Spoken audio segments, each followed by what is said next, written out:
trazendo a palavra hoje. Tenho certeza que algo vem do céu. Quero que você esteja orando por ele aqui junto comigo. Pai, nós te agradecemos antes de tudo pela vida dele, Senhor, pela disposição, não pela disponibilidade, mas pela disposição, Senhor, de trazer aqui uma palavra, Deus. A gente sabe, Deus, desse desafio, desse compromisso, da seriedade que é fazer isso, Pai. Nós temos temor, Deus, diante de Ti, ao falar algo de Deus, Pai. E eu creio no nome de Jesus que o Gabriel será aqui um canal, Deus, um canal de Deus.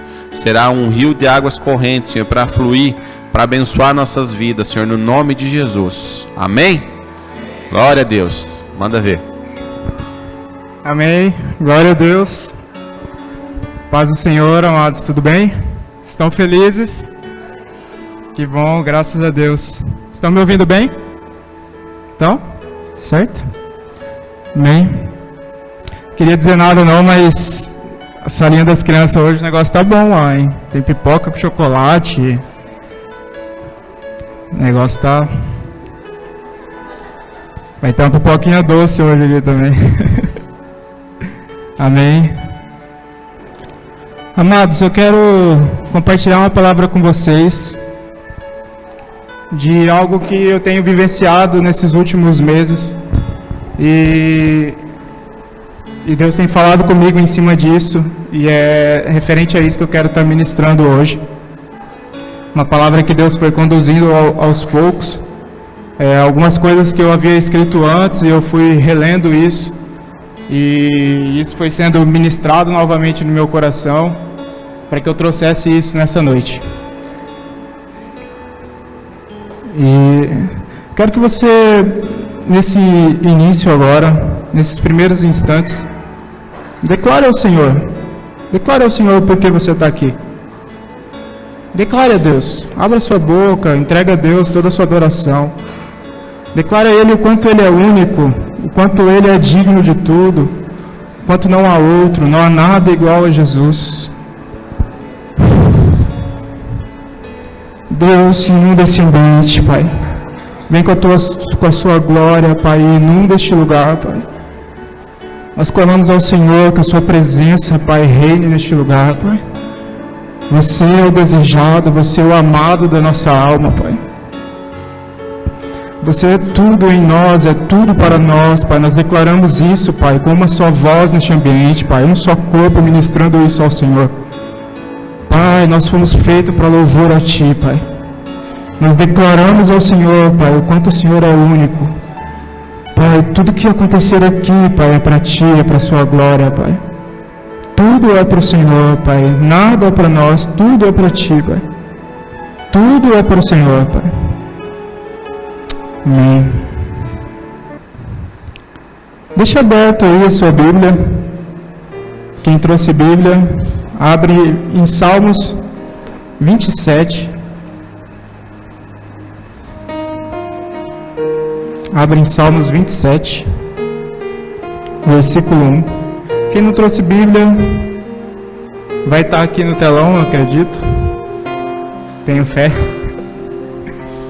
que vai estar aqui no telão. Hoje à tarde, antes de vir para o culto, a André foi almoçar lá em casa, a gente estava conversando depois, e quando deu umas 2h30 por aí, eu falei para ela, na hora de começar a se arrumar para ir para o culto, né? Na hora de começar a se arrumar para ir para o culto, que não pode chegar atrasado. E daí ela me fez uma pergunta, né? E eu achei interessante essa pergunta. Condiz com essa palavra. Ela me fez uma pergunta, mas por que você quer ir mais cedo? E eu falei, eu gosto de ir mais cedo, né? Mas daí ela perguntou aquilo, mas por que você quer ir? E daí eu tive que falar para ela, né, o porquê. Porque o culto não começa às 6 horas.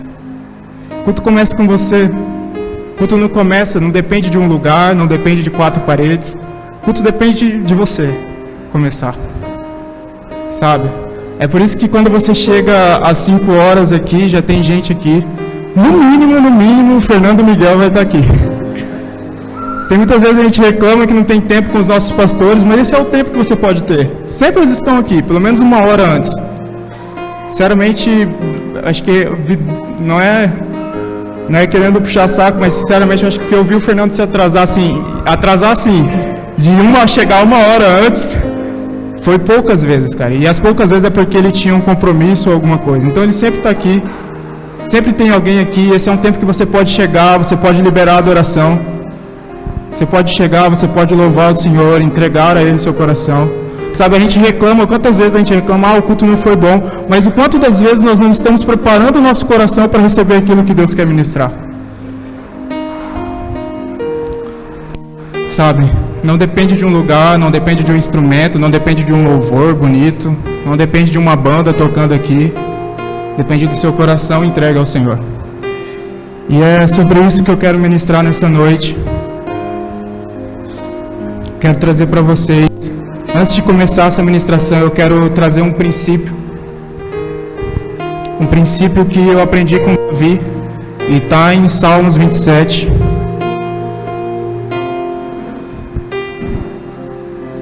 Que diz bem assim, Salmos 27, 1. O Senhor é a minha luz e é a minha salvação, de quem terei medo? O Senhor é a fortaleza da minha vida, e a quem temerei? Quando malfeitores me sobrevêm para me destruir, meus opressores e inimigos, eles é que tropeçam e caem. Ainda que um exército se acampe contra mim, não se atemorizará o meu coração. E se estourar contra mim a guerra, ainda assim terei confiança. Uma coisa peço ao Senhor, e a buscarei, que eu possa morar na casa do Senhor todos os dias da minha vida, para contemplar a beleza do Senhor e meditar no seu templo. Pois no dia da adversidade ele me ocultará no seu pavilhão, no recôndito do seu tabernáculo, me acolherá e elevar-me-á sobre uma rocha. Agora será exaltada a minha cabeça acima dos inimigos que me cercam. No seu tabernáculo oferecerei sacrifício de júbilo, cantarei e salmodiarei ao Senhor. Ouve, Senhor, a minha voz, eu clamo, compadece-te de mim, responde-me. Ao meu coração me ocorre, buscai a minha presença, buscarei, pois, o Senhor, a tua presença. Amém. Quero ler só de novo esses 2 versículos novamente. O versículo 4 e o versículo 8, na versão King James. Eu acho que não tem essa versão, né? E só quero ler novamente esses versículos. Pode acompanhar na sua Bíblia aí. Versículo 4 e o versículo 8. Um anseio manifestei ao Senhor, e a sua realização buscarei, que eu possa viver na casa do Senhor todos os dias da minha vida, para contemplar a glória do Senhor e buscar a sua orientação no seu templo. Versículo 8. O meu coração compreendeu o teu mandamento. Buscai a minha face, e por tua presença meu ser anela. Cara, nós olhamos para isso aqui e nós entendemos que Davi entendeu talvez a coisa mais importante que ele deveria fazer: buscar a face do Senhor. Quando nós vemos face aqui, nós lembramos que da presença do Senhor. Algo mais importante para Davi, o que era mais importante, ele diz: olha, pode uma guerra estourar contra mim, pode um exército inteiro se colocar na minha frente, eu não temerei, porque eu entendi um dos maiores mandamentos: buscai a face do Senhor.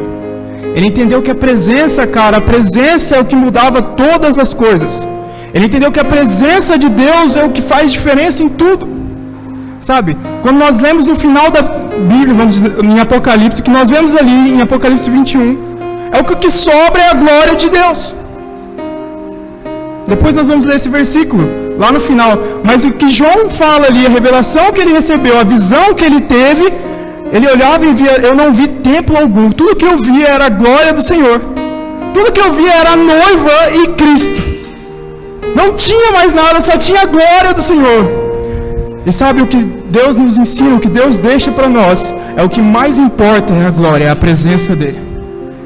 Esse é o que nós temos que mais valorizar. Eu dizia para o Fernando no início do culto, na verdade antes de começar, cheguei um pouquinho mais cedo, a gente estava conversando, e falei algo para ele que Deus falou comigo esses dias. Deus, ele tem um senso de humor um tanto quanto diferente, né? Vocês sabem, né, que Deus ele gosta de vez em quando de fazer umas coisas com a gente, né? E é engraçado porque Deus ele falou comigo o ano passado, no final do ano passado, eu tinha recebido um convite para pregar em uma igreja. E daí Deus ministrou algo no meu coração: Gabriel, se prepara porque você vai ministrar em muitos lugares. E isso vinha de confirmação de que ele já vinha falando comigo. E sabe o que é engraçado, irmãos? É que aquela foi a minha última pregação. Foi o último dia que eu preguei, foi no dia 7 de dezembro do ano passado. E engraçado porque Deus falou: Gabriel, você vai pregar em muitos lugares. E daí eu passei 8 meses até hoje sem pregar em lugar nenhum. O único lugar que a gente ministra é na célula, a mensagem que é ministrada no domingo. E você fica falando: Deus, mas o Senhor faz uma coisa, fala uma coisa, e como é que é? E justamente assim, uma coisa que eu já observei na cultura brasileira, não sei como é em outras culturas, é que nós temos uma tendência muito forte a ser imediatistas. A gente recebe uma coisa e já quer que se cumpra. A gente planta uma coisa e já quer colher amanhã. E não funciona assim. Porque você vai ler em Marcos 4:24 que quem dá o crescimento é o Senhor. Nós podemos até plantar, mas quem dá o crescimento é o Senhor. Então não depende de você o crescimento. Então não adianta você querer colher amanhã o que Deus te falou agora. É necessário aguardar o tempo do processo. E eu analisando isso, eu vi que se passaram 8 meses que eu não ministrei em lugar nenhum. E hoje nós estamos no mês 8. No dia 18. Eu nem gosto desses negócios. Quando você vai olhar a simbologia dos números, o número 8, ele vem após o 7. O 7 representa uma perfeição. O número 8 representa algo completo. Algo que foi completado, uma totalidade. E daí, nesse momento, quando eu lembrei disso, Deus falou algo comigo, que um ciclo havia se cumprido na minha vida. Eu passei esse período de 8 meses, algo foi cumprido na minha vida. E agora se inicia um novo ciclo. E quando eu entendi isso, eu parei para observar as coisas que vêm sendo ministradas aqui, aquilo que o Fernando vem ministrado para nós nas reuniões. E eu entendi também que se cumpriu um ciclo na igreja. Nós cumprimos um ciclo que era estabelecer, esclarecer e estabelecer uma base. Essa base foi estabelecida e agora nós estamos indo para uma expansão. Sabe, nós vemos o que vem sido falado e a gente analisa esse novo ciclo. Olha, é um novo ciclo, não é um novo tempo. Não é um novo tempo, é um novo ciclo. E conforme Deus foi falando, Ele foi ministrando essa palavra no meu coração. E algo ficou muito claro para mim, que algo que nós temos que valorizar para este novo ciclo é a presença do Senhor. Porque, olha só, porque nesse período de expansão é onde a maioria das vezes as pessoas perdem a presença. A maioria das vezes é onde a gente passa a receber os aplausos e deixa de entregar ao Senhor. Esse é um período que a gente tem que vigiar ainda mais. E algo que nós temos que mais guardar em nossos corações, irmãos. E que bom que hoje está mais de casa, porque essa palavra é para todos nós, sabe? Deus falou muito comigo e isso é realmente para todos nós. Algo que nós temos que valorizar e guardar é a presença do Senhor. E eu vejo Davi escrevendo isso, depois ele escreve em Salmos 30, versículo 7. Salmos 30. Eu gosto muito de ler Salmos. Cada vez que eu leio é diferente. E, sabe, as coisas saltam. Eu vejo quanto Davi escreve, o quanto Davi entendia a graça na época dele. Sabe, o quanto Davi entendia tudo isso já, o quanto para ele, sabe, ele era rei, ele podia fazer o que ele quisesse.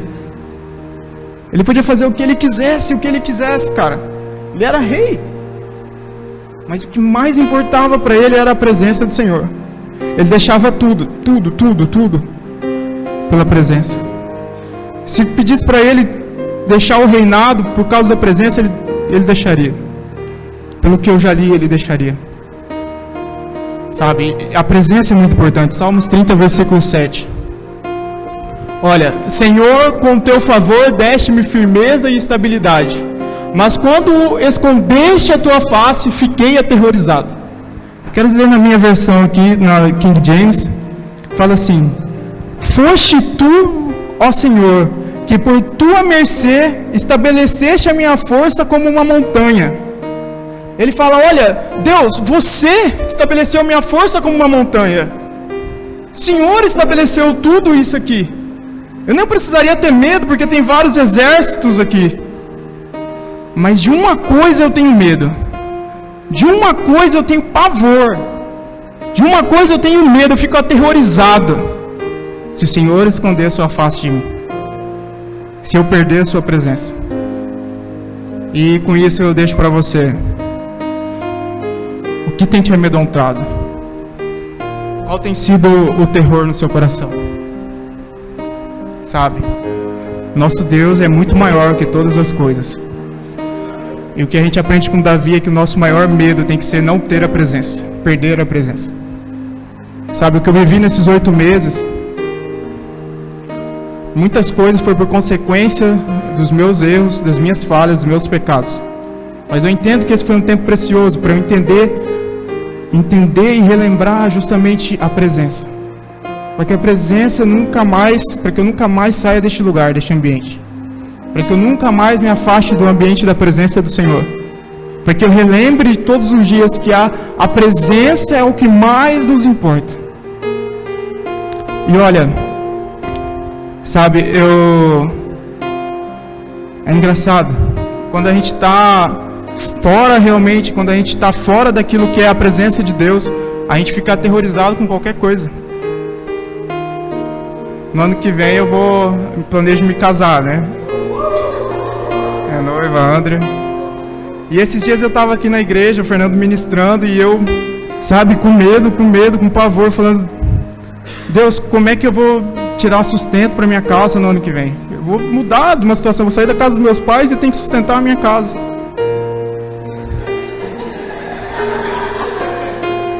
E eu com isso, né,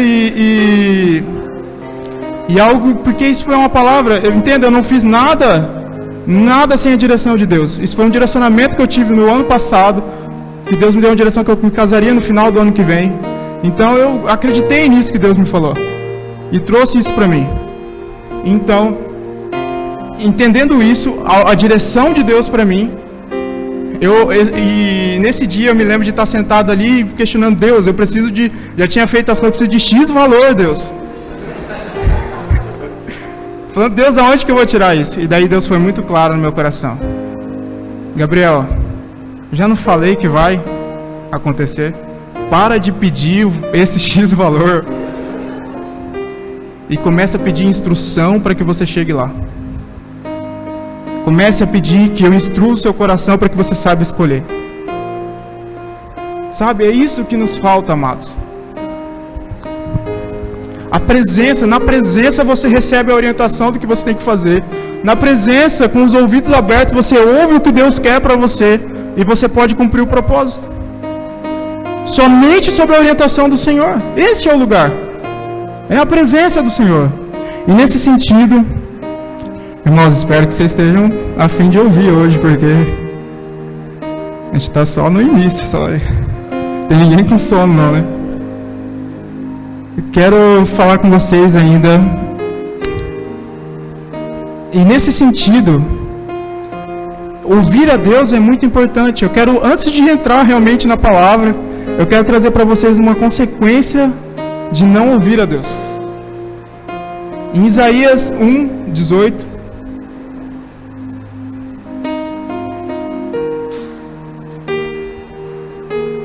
Isaías 1:18.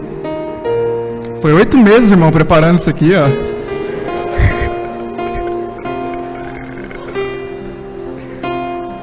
Isaías 1:18. Aqui Isaías está falando para o povo de Sodoma e Gomorra. É interessante, na minha Bíblia aqui está escrito: convite à graça. O tema dessa parte. Venha, vamos refletir juntos, diz o Senhor. Embora os seus pecados sejam vermelhos como escarlate, eles se tornarão brancos como a neve. Embora sejam rubros como a púrpura, como a lã se tornarão. Se vocês estiverem dispostos a obedecer, comerão os melhores frutos dessa terra. Mas, se resistirem e se rebelarem, serão devorados pela espada, pois o Senhor é quem fala. Olha,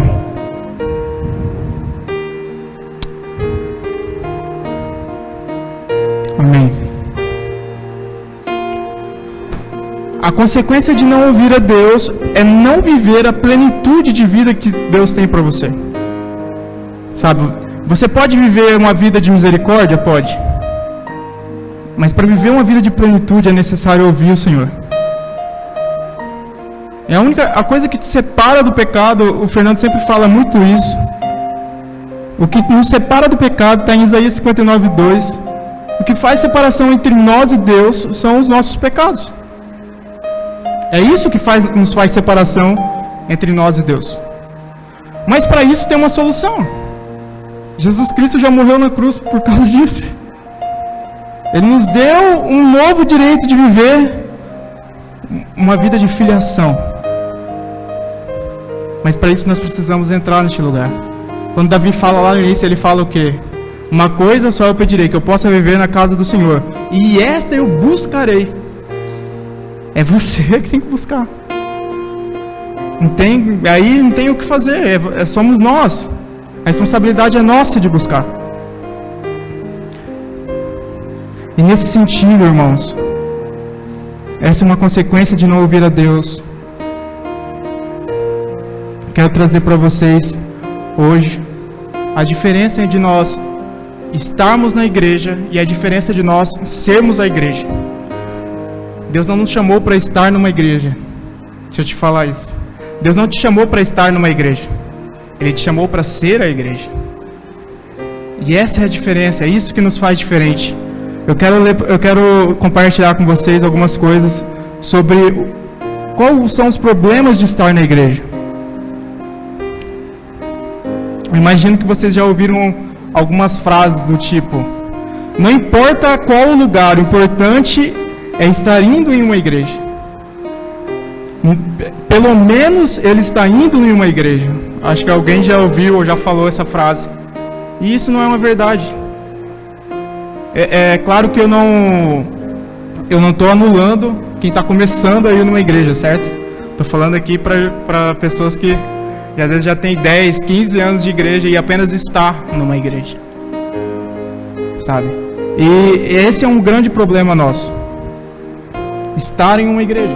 Que não é isso que você foi chamado para fazer. Você foi chamado para ser igreja.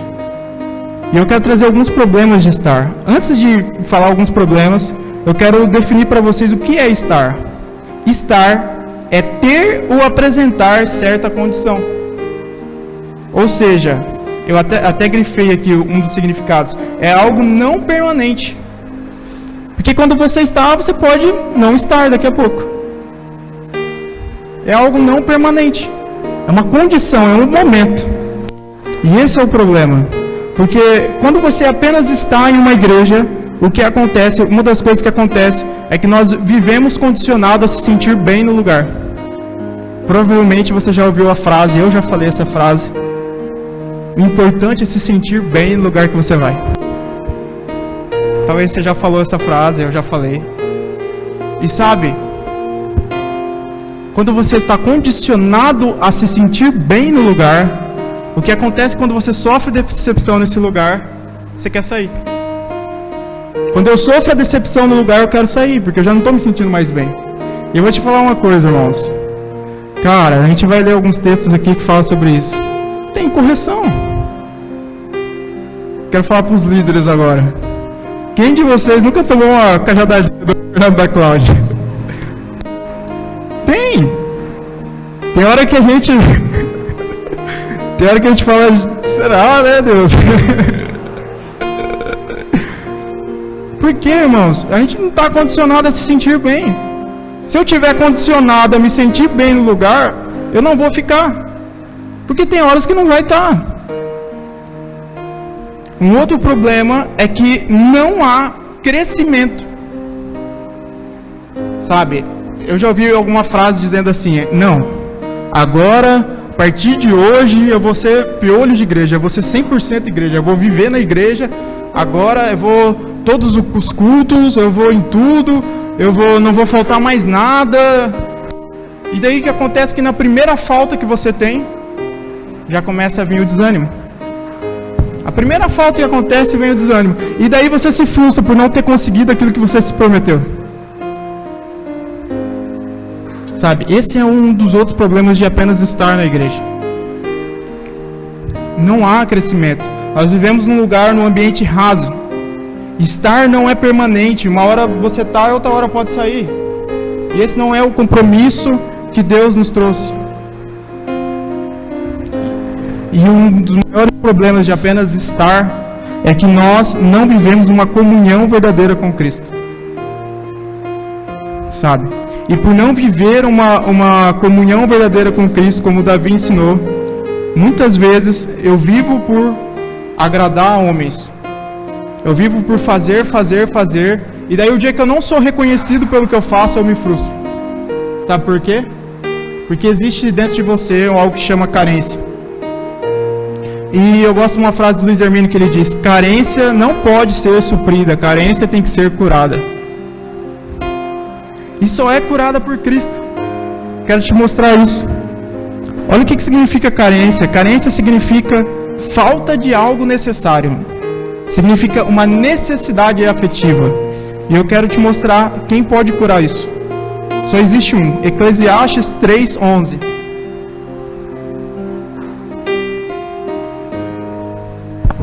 Eclesiastes 3:11. Ele fez tudo apropriado a seu tempo. Também pôs no coração do homem o anseio pela eternidade. Mesmo assim, este não consegue compreender inteiramente o que Deus fez. Então, o que Deus depositou em você? Um anseio pela eternidade. Dentro de você existe um anseio pela eternidade. Algo que não pode ser suprido por nada. Sabe por quê? Porque a eternidade só é suprida com a eternidade. Então, nem nada neste mundo. Você pode até tentar substituir com alegrias, prazeres, pode tentar substituir com outras coisas, mas só o que realmente vai suprir isso é a eternidade. E quem é a eternidade? Vamos ler. João 17:1. João 17:1. Quem é a eternidade? João 17:1. Depois de dizer isso, Jesus olhou para o céu e orou: Pai, chegou a hora. Glorifica o teu filho para que o teu filho te glorifique. Pois lhe deste autoridade sobre toda a humanidade para que conceda a vida eterna a todos os que lhe destes. Esta é a vida eterna, que conheçam o único Deus verdadeiro, a Jesus Cristo, a quem enviaste. Só pode ser curado com isso aqui. O que existe dentro de você só pode ser suprido por isso aqui. Não existe outra coisa. É só Jesus, cara. É a partir de Jesus. Por isso, estar na igreja não é suficiente, porque quando nós estamos, nós não vivemos uma comunhão verdadeira com Cristo. E não tendo uma comunhão verdadeira, a gente sempre vai viver nessa circunstância. Porque está aqui, é claro, a palavra diz. Viver de estar na igreja, nós vivemos apenas pela misericórdia. A misericórdia é não receber aquilo que a gente merecia. O Fernando disse no início aqui. O que a gente merecia? A morte. Está escrito lá em Romanos 6:23. O salário do pecado é a morte. É isso que a gente merecia, pronto. Mas pela misericórdia de Deus não é o que a gente recebe. Eu quero te trazer um balizador para você saber se nós estamos na igreja ou se somos a igreja. Abra em 2 Coríntios 13:5. 2 Coríntios 13:5.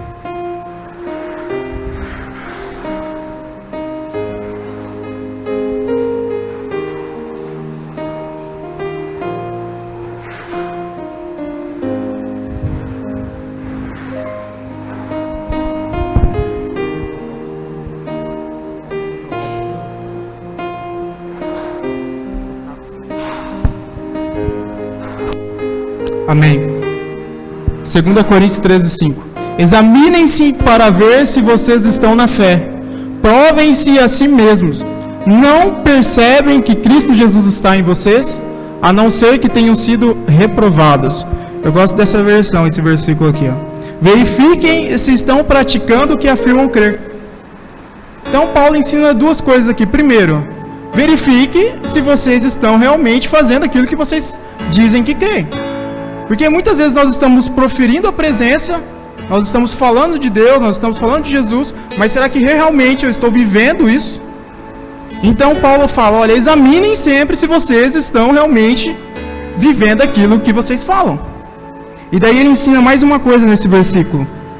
Assim poderão ser aprovados. Certamente sabem que Jesus Cristo está entre vocês. Aqui é uma outra coisa importante, nós precisamos acreditar. Precisamos acreditar que Jesus está conosco. Sabe, uma coisa que nós confundimos muito é o sentimento com o saber. A fé é a certeza de todas as coisas, é o que a palavra diz. Então, se é a certeza, é o saber. Eu sei que Jesus está aqui. E por saber, eu sinto. Eu sinto a presença, sinto a glória de Deus. Mas nós precisamos entender uma coisa, que nem sempre você vai sentir. E não é por causa disso que Jesus não está com você. Não é por causa disso que o Espírito Santo não está com você. Ele está. E é por isso a necessidade de você crer que Jesus está. Nós precisamos acreditar, irmãos. Nós precisamos estar convictos de que Jesus está conosco, de que o Espírito Santo está aqui neste ambiente. Nós precisamos estar convictos da presença. Mas eu vou falar para você uma verdade. É bom sentir a presença. É muito bom sentir a presença. Esse realmente é um balizador. Sabe, eu quero contar algo aqui. Vou me expor um pouco. Quero contar uma experiência que eu tive aqui esses dias. Tanto quanto deselegante. Mas eu vou contar. Depois edita isso aí, já. Esses dias eu não sei o que eu comi. Não pode dar risada, hein? Para não falar peido, eu vou falar gases. Para não ficar muito feio no vídeo. Eu não sei o que eu comi, irmãos. Mas naquele dia eu fiquei, cara, minha barriga chegava a doer muito. Eu não sei se vocês já sentiram isso, só sou eu que tive esse problema aqui. E daí doía muito, cara, doía muito. Minha barriga inchou e doía muito. E daí, depois disso, eu lendo um livro e Deus falando comigo, eu tive uma ministração no meu coração a respeito disso. Muito a respeito disso. Acredita se quiser. Deus, Ele falou comigo através disso, sabe? O quantas vezes nós estamos tendo dores, né? Dores às vezes fortes, parecendo de parto. Quantas vezes nós estamos tendo dores e não tem nada sendo gerado. Sabe, vocês já devem ter ouvido falar sobre gravidez psicológica. Acontece com animais, acontece com mulheres. A barriga cresce, as mamas enchem de leite, mas nada está sendo gerado. Só tem vento lá dentro, não tem nada. Quantas vezes estar na igreja é isso? Quantas vezes está trabalhando, está fazendo, mas apenas estar não gera nada. Apenas estar nós não estamos gerando nada. É apenas vento. Sabe? Então isso é algo preocupante, nós não podemos estar. E nesse sentido eu quero trazer uma luz sobre ser igreja. Para começar eu quero trazer o significado de ser. Ser é ter a identidade, característica. É apresentar-se em determinada condição ou situação.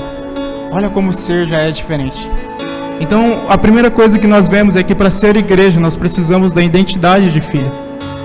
Para ser igreja nós precisamos da identidade de Cristo em nós. Sabe? Deixa eu te falar uma coisa. Para ser igreja, você não depende de lugar, você não depende de nada. Para ser igreja, você depende de uma coisa: do cabeça, que é Cristo. Sem esse não tem como. Porque se não tiver o cabeça, que é Cristo, nós somos um corpo desgovernado. E daí não funciona também. Certo? Olha só, não vai contradizer isso, algo que eu aprendi. Até estava falando com o Fernando antes aqui. Eu não estou anulando que se tem um líder, pelo contrário.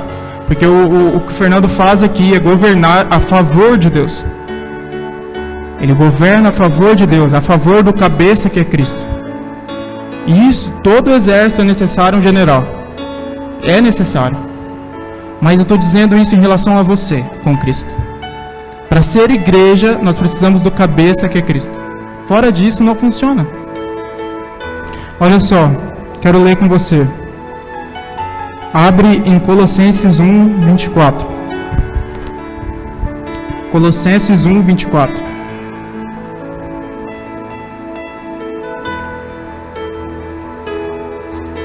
Colossenses 1, 24.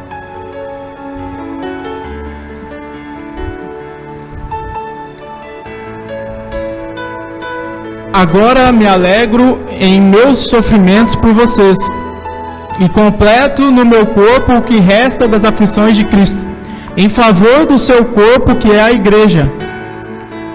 Dela me tornei ministro de acordo com a responsabilidade por Deus, a mim atribuída de apresentar-lhes plenamente a palavra de Deus. O ministério que esteve oculto durante épocas e gerações, mas que agora foi manifestado a seus santos. E eles quis Deus dar a conhecer entre os gentios a gloriosa riqueza deste ministério, que é Cristo em vocês, a esperança da glória. Na versão que eu tenho aqui, no 24, ele diz bem assim: agora me alegro nos meus sofrimentos por vós, e completo no meu corpo o que resta das aflições de Cristo, em benefício do seu corpo, que é a igreja. O corpo, a igreja é o corpo de Cristo, é o que se movimenta nessa terra, mas o cabeça tem que ser Cristo, senão não tem vida no corpo. Vocês já viram algum corpo andando sem cabeça por aí? Eu nunca vi. Espero não ver. Não tem, irmãos. Nós precisamos, para ser corpo, para ser igreja, nós precisamos do cabeça que é Cristo. Sem ele não é corpo, sem ele não é igreja. E sabe, esse versículo aqui, o versículo 27, a quem Deus entre os que não são judeus aprouve dar a conhecer as riquezas da glória deste ministério, isto é, Cristo em vós, a esperança da glória. Sabe, ser igreja é ter Cristo em nós, a esperança da glória para as outras pessoas. Eu digo isso, ontem a gente estava na rua, eu e a André, e daí Deus deu uma palavra para ela. Eu quero contar o testemunho dela aqui. Passou uma mulher descalça, e eu não tinha visto essa mulher, mas ela viu. E ela viu essa mulher descalça, e na hora ela falou para mim: Gabriel, eu quero dar o meu chinelo para essa mulher. E nisso a mulher já estava um pouco distante. Aquela mulher já estava um pouco distante. Daí a gente montou na moto e foi atrás dessa mulher. E daí eu parei, eu não quis me interferir no que é a experiência dela, né? E ela foi até a mulher e falou com ela e entregou o chinelo para aquela mulher. Aquela mulher, ela estava com uma criança de colo e com uma outra criança na mão, 2 filhos. O chinelo do filho dela tinha estourado, então ela tirou o chinelo dela e deu pro filho. Sabe, só Deus sabe aquilo que aquela mulher estava sofrendo, os dias que ela vinha passando. E eu depois me indaguei, falei com a André hoje, falei: cara, talvez aquela mulher, ela tivesse perdido toda a esperança de que alguém estivesse cuidando. Mas daí, Cristo em vós, Cristo em vocês, traz esperança da glória novamente. Eu tenho certeza que, entenda, um chinelo não vai mudar a condição financeira daquela mulher. Um chinelo não vai trazer mudança, mas o que traz a mudança é a mensagem que foi passada, de que algo foi gerado, de que alguém se importa ainda comigo. Cristo em vocês, a esperança para a glória, amados. Ser igreja, meus amados, é dar esperança para quem está fora que existe algo maior, que existe um Deus que pode todas as coisas. É isso que as pessoas têm que olhar para nós e ler, que existe algo diferente ainda. Sabe, quantas vezes nós já falamos a seguinte frase? Eu já falei essa frase: nossa, o mundo está perdido. O mundo já era, já está perdido, irmão. Só falta Jesus voltar e acabou, já era. Com certeza, falta Jesus voltar. Mas quantos de nós já falamos essa frase? O mundo está perdido. Amados, Jesus morreu na cruz. Ele liberou o seu amor sobre nós. Ele deu direito a todos para ser filhos. E daí a gente fala, ó Deus, não vai ter jeito não. O mundo aqui está perdido. Só tem nós aqui e a gente já vai com você, vamos embora. Porque o resto já era. Amados, a gente está negando aquilo que Deus falou. Está falando, Deus, sua obra não tem como. Sua obra não pode salvar esses. A gente está determinando quem a obra de Deus pode salvar. Cristo em vós, a esperança da glória.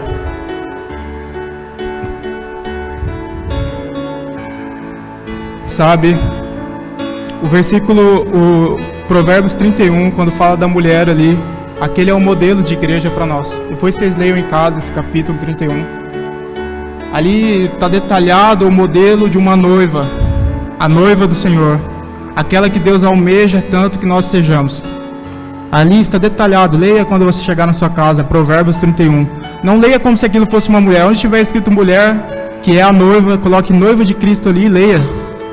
Você vai ver como faz a diferença, como aquilo te coloca o que nós devemos ser. Está tudo escrito ali. Provérbios 31. Eu quero abrir com vocês um versículo em Jeremias, Lamentações de Jeremias 3, 21.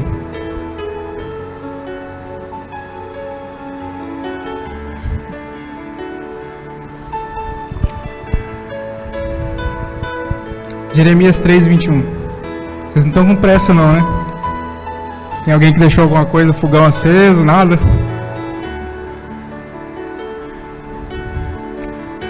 Provérbios 3, 21. Tá ali? Isso. Provérbios... Não, Jeremias, tá certo. Sei que eu tô falando Provérbios. É Jeremias 3, 21. Todavia, lembro-me também do que pode dar-me esperança. Graças ao grande amor do Senhor é que não somos consumidos, pois as suas misericórdias são inesgotáveis. Renovam-se a cada manhã, grande é a tua fidelidade. Volta no 22.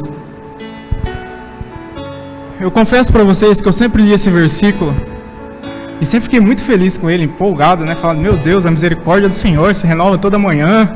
Que coisa boa, né? Que coisa, né? Muito bom isso, né? A misericórdia se renova toda manhã. E eu já tinha lido esse texto outras vezes, mas não tinha compreendido, sabe? E eu quero trazer essa compreensão para você, do que Jeremias está falando aqui. Por que ele está falando que as misericórdias se renovam todas as manhãs? Volta lá no início, Jeremias 3:1.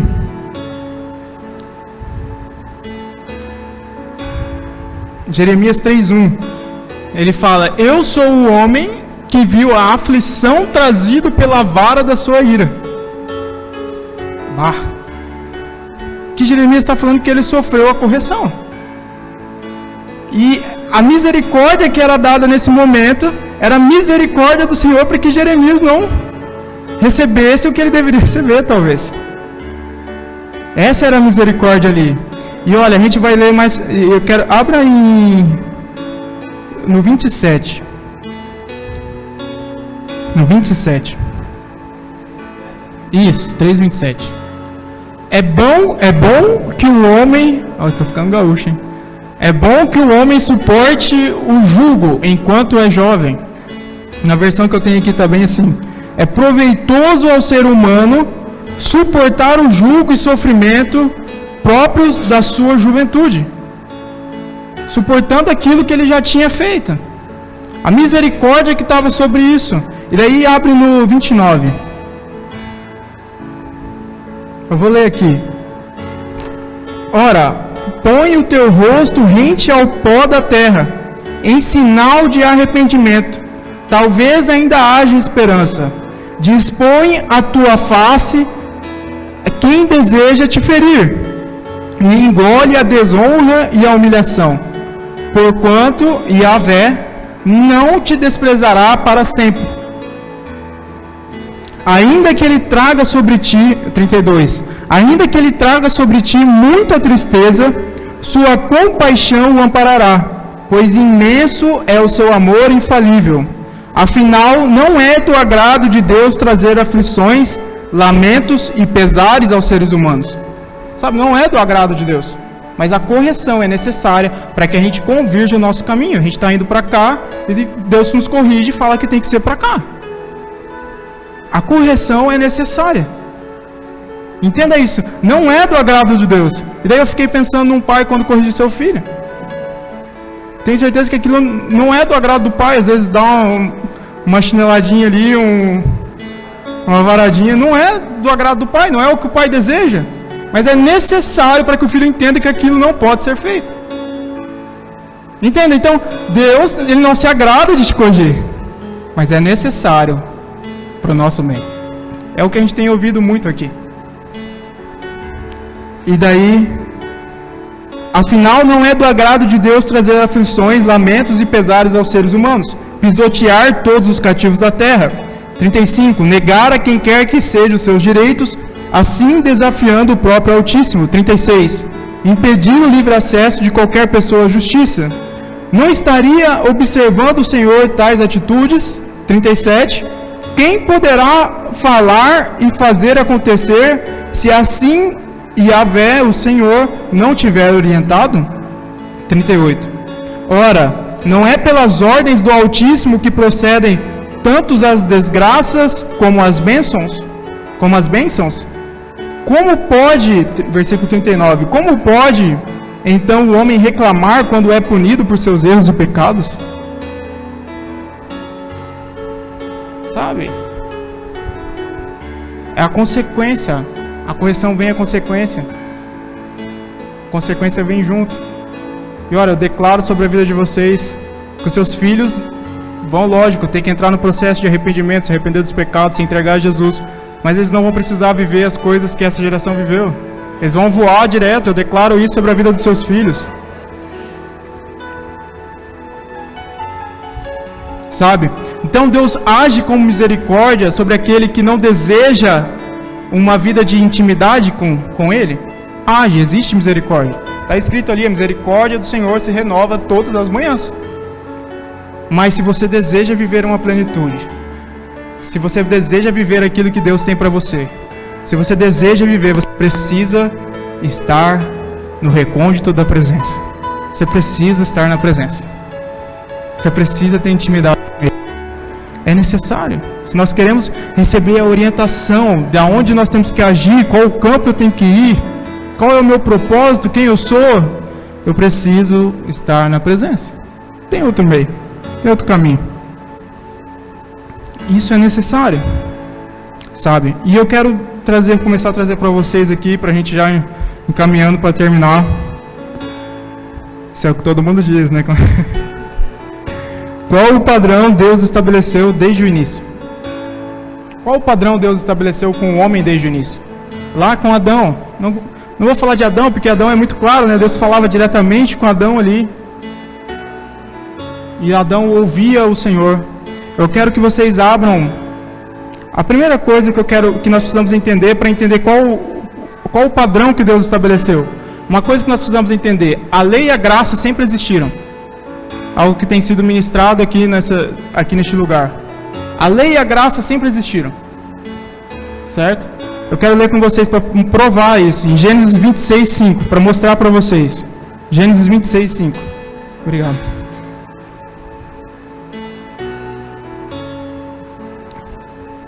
Porque Abraão me obedeceu e guardou os meus preceitos, meus mandamentos, meus decretos e minhas leis. Não, só o 5. Meus decretos e minhas leis. Olha, aqui Deus está falando com Isaac. Olha, seu pai guardou tudo.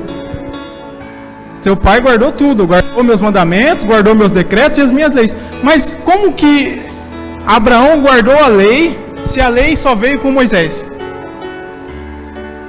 Era isso a lei moral. A lei que Deus impõe sobre nós. Sabe, nós já vemos isso desde o Jardim do Éden.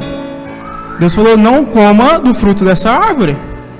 Então Adão já sabia dentro dele que não podia. E a gente vê isso nas crianças. As crianças vão crescendo, elas não sabem nem ler nem escrever, mas ela já sabe o que é errado e o que é certo. Algumas coisas. porque isso é a lei moral dentro de nós. Então, entenda, a lei e a graça sempre existiram. E daí nós vamos entender uma coisa importante. Qual o padrão Deus estabeleceu com o homem? Abra em Êxodo, se vocês puderem abrir, abram em Êxodo 19, versículo 1. Aqui foi logo quando o povo havia saído do Egito. Deus, logo quando o Senhor havia libertado o povo de Israel do Egito. E diz bem assim, eu gosto muito desse versículo, desse texto. Diz bem assim, no terceiro mês, no dia em que se completaram 3 meses que os israelitas haviam saído do Egito, chegaram ao deserto de Sinai. Daí abre no 9. Então eles haviam saído do Egito, Deus havia libertado eles. Então, o que Deus queria com eles? Deus queria falar diretamente com o povo. Era o desejo de Deus. E daí a gente lê aqui, o que a gente vê é Deus marcando um encontro com o povo. E eu gosto desse texto, cara. Leia esse texto com paixão. Olha, versículo 9 até o 11. E disse o Senhor a Moisés, ele marcou um encontro, falou: Moisés, verei você numa densa nuvem, a fim de que o povo, ouvindo-me falar-lhe, passe a confiar sempre em você. Então Moisés relatou ao Senhor o que o povo lhe dissera. E o Senhor disse a Moisés: vá ao povo e consagre-o hoje e amanhã, e eles deverão lavar as suas vestes e estar prontos ao terceiro dia, porque nesse dia o Senhor descerá sobre o monte Sinai à vista de todo o povo. Então o desejo de Deus, eu quero ler na versão que está aqui, ó. Eis que virei a ti na escuridão de uma nuvem, para que o povo ouça quando eu falar contigo, e para que também confie sempre em tua sinceridade. O povo ia ouvir diretamente Deus falando. Este era o desejo. Você vê Deus marcando o encontro. E aí quando a gente lê lá em Êxodo 20, 18, Deus marcou o encontro, e ao terceiro dia Deus ia aparecer para falar. E daí olha o que a gente lê.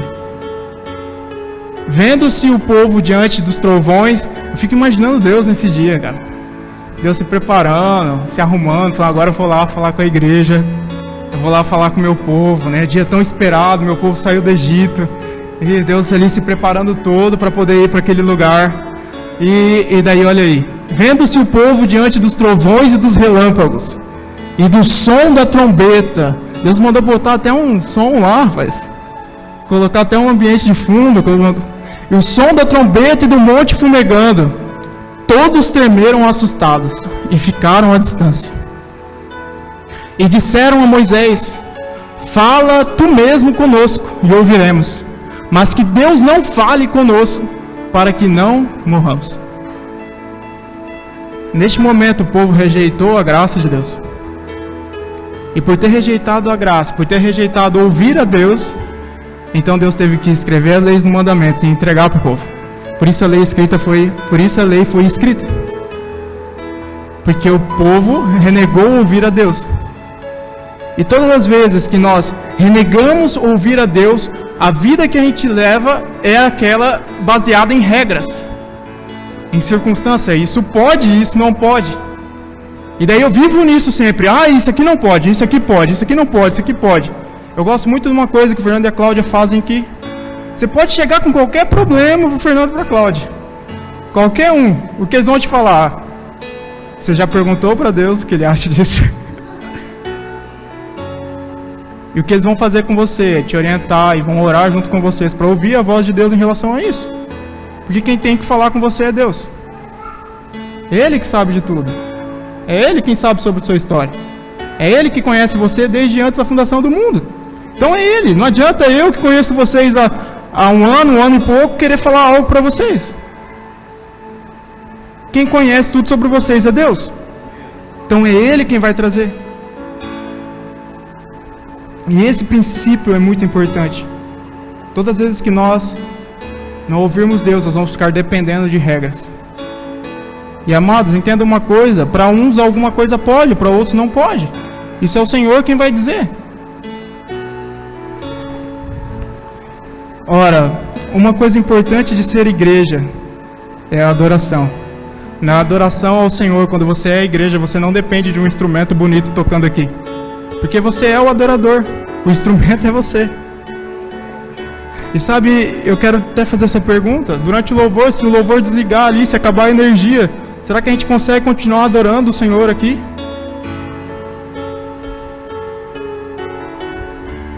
Adoração é você. Olha o que Davi fala sobre isso, Salmo 51. Já estou quase indo pro final, tá, irmãos? Pode, né? Salmo 51, 10. Meu Deus do céu, agora que eu vi que eu estou falando.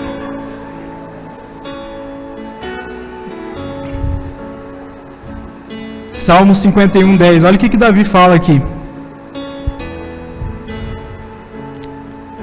Cria em mim um coração puro, ó Deus, e renova dentro de mim um espírito estável. Não me expulses da tua presença, nem tires de mim o teu Santo Espírito. Davi sempre preocupado com a presença, sempre preocupado com o Santo Espírito de Deus.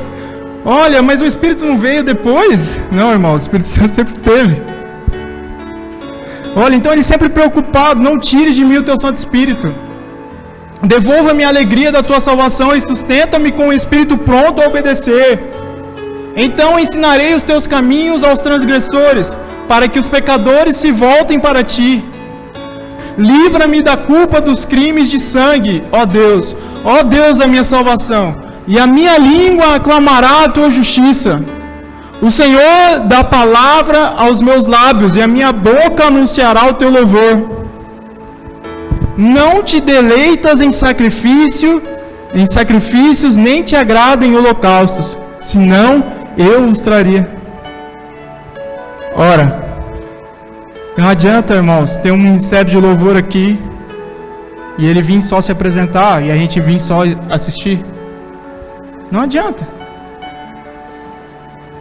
Davi entendia isso, ele falava, olha, eu posso trazer qualquer sacrifício, mas não é isso que o Senhor deseja. Não é algo bonito, não é algo... A gente vai ler o que é. Os sacrifícios que agradam a Deus são um espírito quebrantado, um coração quebrantado e contrito. Ó Deus, não desprezarás. Isso Deus não desprezará. Um coração entregue. Por tua vontade faz Sião prosperar, ergue os muros de Jerusalém. Então te agradarás dos sacrifícios sinceros, das ofertas queimadas e dos holocaustos e novilhos que serão oferecidos sobre o teu altar. É isso que Deus deseja, um coração sincero e entregue. Olha, um princípio muito importante é ouvir o Senhor. E nesse sentido eu quero ler este versículo, 1 Samuel 3, versículo 3. 1 Samuel 3, versículo 3. A lâmpada de Deus ainda não havia se apagado, e Samuel estava deitado no santuário do Senhor, onde se encontrava a arca de Deus. Então o Senhor chamou Samuel, Samuel. E ele respondeu... Então o Senhor chamou Samuel. Samuel respondeu, estou aqui. E correu até Eli e disse, estou aqui, o Senhor me chamou. Eli, porém, disse, não o chamei, volte e deite-se. Então ele foi e se deitou. De novo o Senhor clamou Samuel. E Samuel se levantou e foi até Eli e disse, estou aqui, o Senhor me chamou. E disse Eli, meu filho, não o chamei, volte e deite-se. Ora, Samuel ainda não conhecia o Senhor. A palavra do Senhor ainda não lhe havia sido revelada. Olha só, Samuel ele era alguém entregue ao Senhor. E ele vivia em uma casa que era conhecida por não ouvir mais a voz do Senhor. Eli já era alguém que não ouvia mais a voz do Senhor. Seus filhos estavam corrompidos. Então ele era um sacerdote que não ouvia mais a voz do Senhor. Nem ele estava reconhecendo, o sacerdote daquela época não estava reconhecendo que era Deus tentando falar com Samuel. E daí, o Senhor chamou Samuel pela terceira vez. Ele se levantou, foi até Eli e disse, estou aqui, o Senhor me chamou. Então Eli percebeu que o Senhor estava chamando o menino. E ele disse: vá e deite-se. Se ele chamá-lo, diga: fala, Senhor, pois o teu servo está ouvindo. Então Samuel foi se deitar. O Senhor voltou a chamá-lo como nas outras vezes: Samuel, Samuel. Então Samuel disse: fala, pois o teu servo está ouvindo. E daí o texto continua, depois você lê em casa, que a gente já está ficando sem tempo. Esse texto daí, depois aqui em diante, o que Deus faz é trazer um propósito para a vida de Samuel. Olha, Samuel, por 3 vezes ele saiu do quarto. O quarto aqui simboliza a intimidade com Deus. Por 3 vezes Samuel saiu da intimidade. Deixa eu te falar uma coisa, não é porque você sai do quarto que Deus vai mudar o jeito dele de te falar. Não é porque você sai da intimidade que Deus vai mudar o jeito de falar com você. Não é porque você quer muito, mas é por buscar a intimidade. Na 4ª vez, Samuel voltou para o quarto e ele ouviu o que Deus queria. E ele disse: ei, eu estou aqui. Eis-me aqui, Senhor. E a partir daquele lugar, Samuel teve o propósito dele revelado, o que ele deveria fazer sobre Israel. E aí a gente entende uma coisa muito importante, que até o Fernando, vou até roubar dele o que ele falou ali. Que ele falou para mim no início: ó, venham antes para o culto. Ele falou algo que é interessante. No quarto você recebe a revelação e no dia a dia você aplica ela. Não adianta receber algo no quarto, no secreto, e manter lá. Você precisa aplicar aquilo. Nós precisamos aplicar o que nós estamos recebendo em intimidade com o Senhor. E esse é o ambiente. Volte a ouvir. Sabe, se você é novo na fé e você não estava entendendo que era Deus, eu te digo: olha, é Deus querendo falar com você. Volte para a intimidade. E se faz anos que você saiu da presença, faz anos que você saiu da intimidade, eu te digo nessa noite, declaro sobre sua vida: volte para a presença. Volte para o lugar de intimidade. Deixa eu te falar uma coisa, porque muitas vezes nós nos sabotamos, tá? Nós nos sabotamos, nós dizemos, às vezes, o peso da nossa consciência, porque a gente deixa que isso nos influencie, a gente coloca empecilhos de ir para a intimidade. Mas deixa eu te falar uma coisa, Deus facilitou isso para nós, na cruz. Se existe algo que te incomoda, entrega na cruz e volta para a intimidade. Pronto. Entrega na cruz e volta para a intimidade, irmão. Olha, é 5 minutos você falando que ele é lindo. Meu irmão, o negócio fica doido. Ele vem, porque ele prometeu, ele vem. Você vai ler na Bíblia que ele veio e que ele não voltou mais. Você vai ver o Espírito Santo desceu sobre a terra e ele não voltou mais. Você não vai ver falando: olha, o Espírito Santo a partir de agora foi embora. Não. Ele veio e não voltou, ele está aqui com você, com nós. Então não há desculpa. Sabe qual que é a desculpa? Se você parar de respirar. Daí também não tem mais como. Mas essa é a única desculpa. Do contrário, se nós estamos todos aqui respirando, você pode fazer isso agora.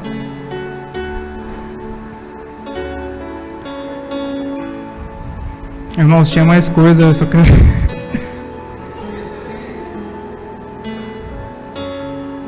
mais coisa, mas não vou falar.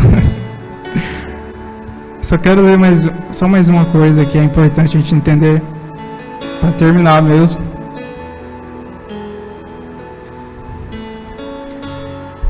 Sabe, quem nós nascemos para ser? O que está descrito sobre você em Gênesis? Todas as coisas Deus falou e aconteceu e existiu. Haja luz e houve luz. Mas nós não. Deus amou tocar-nos.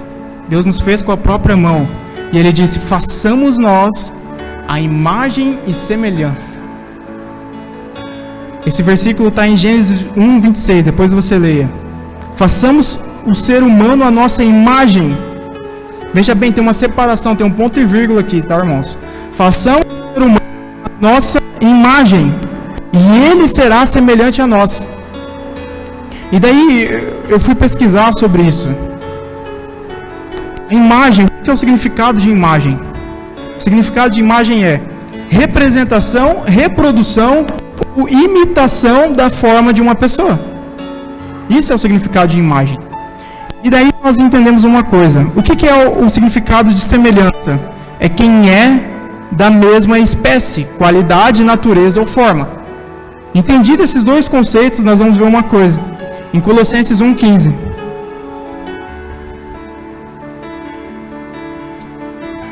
Colossenses 1,15.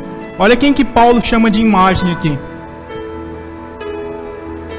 Colossenses 1,15.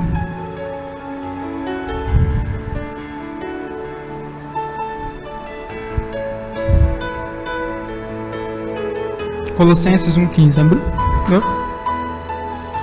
Se não der, eu vou ler aqui. Isso. Ele, olha quem que Paulo fala que é a imagem. Ele, Jesus, é a imagem do Deus invisível, o primogênito de toda a criação. Jesus é a imagem. Então, para que você possa ter a imagem, o que você tem que fazer? Você tem que copiar a imagem de Cristo. É por isso que cristão significa isso, imitadores de Cristo. E tendo a imagem de Deus, e daí nós vamos entender uma coisa. Se você tiver a imagem, então você pode ser semelhante ao Pai. Só tendo primeiro a imagem. Porque através de Jesus nós conhecemos quem nós somos. Vocês querem ver isso? Está por favor, em João 14,6. João 14,6. Olha o que Jesus disse. O próprio Jesus disse isso. Eu sou o caminho, a verdade e a vida. Ninguém vem ao Pai senão ser por mim. Para que eu seja semelhante ao Pai, eu preciso primeiro ter a imagem de Cristo. E daí nós somos imagem e semelhança de Deus. Foi isso que Deus chamou para ser. A imagem e semelhança. É isso, amados. Fiquem de pé para a gente encerrar. Tinha mais coisa aqui, mas amém.